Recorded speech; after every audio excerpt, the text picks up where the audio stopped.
Hey, what's up, y'all? Y'all know my slogan. I don't know it all,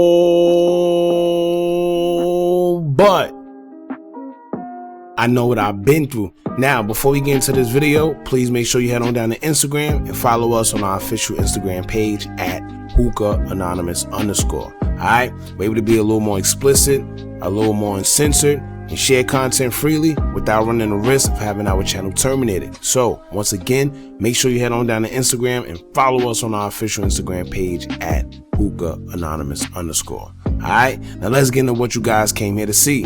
Now, it looks like JusBlow600 just got some good news in his case. When it comes to his murder charge, he took to his Instagram account to let it be known that the charge has been officially dropped and he's now closer to coming home. He didn't specify how it's been dropped or what happened and how they came to that conclusion. However, I'm sure he doesn't even care. He's just happy that the charge has been dropped, being that it was the main one that would have pretty much put him in jail for the rest of his life. Now here's what he had to say in the Instagram caption, where he posted a picture of his daughter and said, quote, "Attention, PSA. To my family and friends, the good news is my murder charges have been dropped. I am closer to coming home now more than ever. The bad news is, unfortunately, I am not out of jail as of now, like some people are reporting. I have court coming up at the end of this month, and on this day, Allah will determine my fate.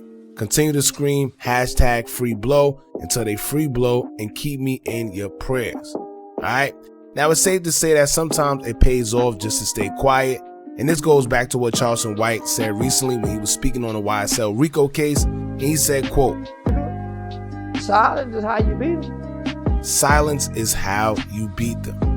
Now, I know a lot of people swear that a lot of these cases being solved is due to just, good police work, but that's really not the case. A lot of it be because there was a leak somewhere in your crew, and that dude you thought that was gang and would never tell just folded because he thought it was all over, or one of the officers already lied and told him that somebody else told, and he didn't have enough faith in his guys to believe that they didn't. So he believed them, and he just, he flipped. Now, real quick, for the people who aren't caught up in what's going on with JusBlow, JusBlow was charged with murder and 6 other felony counts back in October of 2020, shortly after being signed to Lil Durk's OTF label. The 25-year-old rapper was arrested after he faced charges relating to a 2017 robbery and subsequent murder, in which his co-defendants Paradise Haynes and Lucky R. Tyler were also involved. Now, allegedly, the 3 men have been accused of planning to rob Khalil Carter at an apartment and then killing him after the situation didn't go as planned. Now, somehow, JusBlow has been identified as being the gunman behind the trigger who fired the fatal shots and could face up to 45 to 65 years in prison if he's convicted of the murder. Now, Tyler is facing similar time behind bars, while co-defendant Haynes has pleaded guilty to 1 count of robbery resulting in bodily injury and could face between 10 to 30 years in prison. And honestly, being that he's the only one that copped out early, and hearing that JusBlow is the one who's been singled out as the gunman, I'm sure that Haynes is probably the one who gave up some information, because there's no way that the cops would identify JusBlow as the trigger man if no one said anything. How would they know? Y'all know, like the TikTok thing, how would they know? Anyway, now JusBlow shared an Instagram post claiming he was innocent while promoting a new project at the same time, where he said, quote, "They trying to build cases off lies and snitches. I'ma stay 10 toes down. Mr. Snitch K, RN4L, PS, album on the way. I love and thank my support system and fans. I'ma be back when I beat this case. Blow the man." So like I said, pretty much he's confident in beating the case. And not only that, once the murder charge was pretty much dropped, it's not too much you have to worry about. That's probably the biggest charge. Although, he has 6 other charges. The other charges he's facing includes 1 count of murder in preparation of a robbery, 2 counts of robbery, 1 count of aggravated battery, and 2 counts of criminal confinement. But he still remains confident that he'll be released, and I'm gonna tell you why. Like I said, the murder charge was probably the biggest one that he had to worry about. Everything else, if he got the murder charge out the way, then I'm sure that it shouldn't be too much to get the other ones out the way. However, knowing how the courts and the legal system work, they might try to get him to do at least some type of time. He already got a couple years in, not too much, but a few years in. They might give him time served and probably just give him 1 or 2 more years, or who knows? Who knows how it go? I just hope it go in his favor. It is what it is. Now, here's another thing that I was worrying about, man. With him being released, and if he does get released, right? it should be very interesting being how closely tied he is with Dirk, but still he's also closely tied with Memo. You know, because we know, as you see in a couple Instagram posts, he says that Memo's his brother, his you know, the dude from the sandbox. They real close with each other.